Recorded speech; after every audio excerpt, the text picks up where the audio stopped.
Fall may seem far away, but now is the perfect time to start planning your teen's high school science classes. With enrollment opening up, the choices can feel overwhelming. Whether you choose an intro level or honors, live group classes, or self-paced. So, how do you decide what's best for your teen and your family's schedule? Well, in this episode, I'll break it all down and give you the tools to confidently choose a science curriculum that fits your teen's goals and keep them engaged. Let's dive in. Welcome to Teaching High School Science. I'm your host, Doc, a former biochemist turned high school science teacher and private tutor.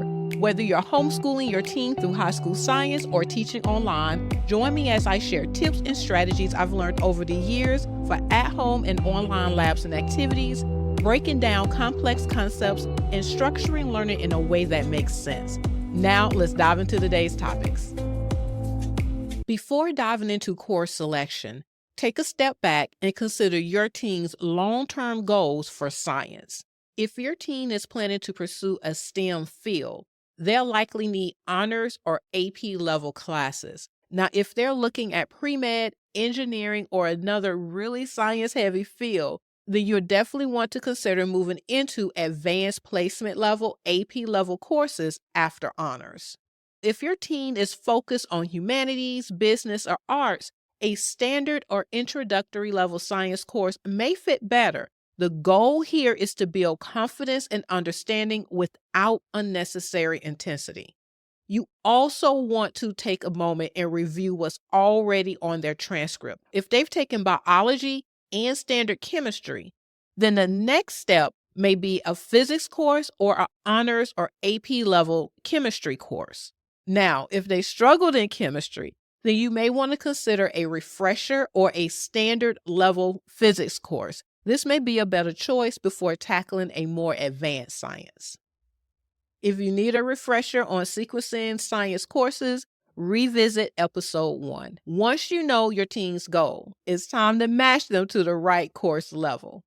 Introductory is ideal for students new to science and those who need to strengthen those foundational skills before moving on.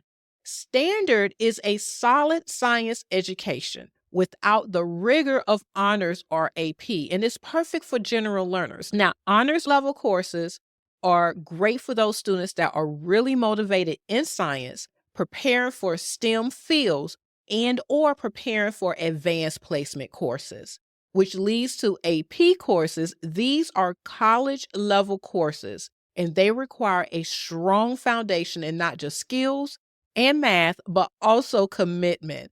This is why I recommend completing an honors or standard level course before moving into the AP version of that course, because AP is college level and they are expected to know a foundation of that course before moving into that advanced level. If you want more details on each of these levels, go back and listen to episode 21 for a full breakdown. Now that you've chosen the right level, think about your teen's learning style and your family's schedule. I'm going to talk about 3 ways for class instruction in an online environment: live group classes, self-paced courses, and one-on-one tutoring. Now, live group courses are best for structure and interaction. They are ideal for students who thrive in a structured environment with a set schedule. They usually have live weekly sessions, maybe one or more, with interactive discussions, hands-on virtual labs, and other activities. Examples of this would be my live group chemistry and physics courses, which I teach on OutSchool. We meet once a week. There are full curriculum courses. Students engage with me, with each other, with the content, and then they will have homework to practice the problems. The second type are self-paced courses. Now, these are really good for flexibility and independence, and they are perfect for teens who need to learn at their own pace, but they still want some type of guided lesson or practice. These usually consist of pre-recorded video lessons, guided exercises, and in my case, virtual labs. An example would be my self-paced chemistry course, and this offers step-by-step guidance for students who prefer to move more on their own speed, but is offered over a drip platform that keeps it structured. The third thing that I want to talk about are one-on-one tutoring. Now, this is best if you need more personalized one-on-one support throughout the curriculum. And these are great for students that need additional help with specific topics or have needs that make it difficult for them to participate in group settings. I use manipulative simulations, hands-on demonstrations, just to name a few, to break down complex concepts in a way that makes sense to your child's specific needs and their interests. If you want more details on any of these formats, check out episode 22, where I break down live group classes, self-paced courses, as well as tutoring. Let's move on to the planning process. Mapping out the school year. You want to decide when your team will work on science, whether it's the mornings, the afternoons, or the evenings. You want to pick the time that works best for them as well as your family. And then how many days per week will they dedicate to the course? This is important so that you can map out how long it will take them to get through different aspects of the curriculum, set a schedule, and help them maintain that schedule. For example, if you're enrolling in a live group class, set aside time for the weekly sessions as well as the homework. If it's a self-paced course, then you want to map out the course in the calendar so students know where they should be and when they should be there.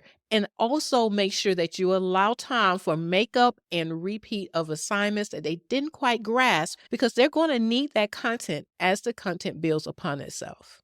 Another thing that you want to do with this calendar is put in any known time that will take away from their studies. And this can be vacations, appointments, as well as time to enhance learning like field trips or internships. The next thing you want to do when planning for success is to set goals and monitor progress. Set aside time each week, at least every 2 weeks, to discuss what went well, what did not go well, and what they want to master. For example, getting better at stoichiometry or more practice with Newton's laws and physics.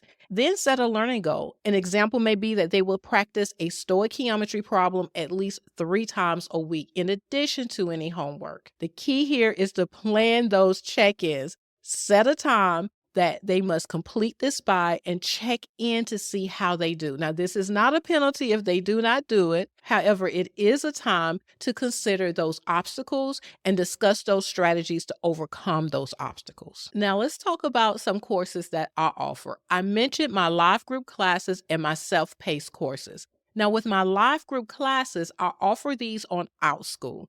They are full curriculum courses in high school chemistry and high school physics. We meet once a week for live interaction. They have practice with a graded option. These are great for students that need that live interaction. On the other hand, my self-paced chemistry course is more for students that need more flexibility in their learning. This course is drip style. By that, I mean that lessons are released every 2 weeks, and it gives them time without the overwhelm of seeing all the lessons there at once to work through the course. And it also gives you time to make sure that they're not skipping ahead, that they're understanding material, and it helps you to better monitor their progress. Both of these options are great for students that are homeschooling or need additional support to their traditional class. I hope by now that you see that planning your teen's science classes for the fall does not have to be overwhelming. Key things for success: considering their goals, choosing the right level of course, and finding that format that best fits your family needs and your teen's learning style. And remember to plan for success by setting up that calendar that maps out your curriculum as well as any other activities that you know now to help you better plan for later. Let me know if you have any questions, ideas, or other experiences that you'd like to share.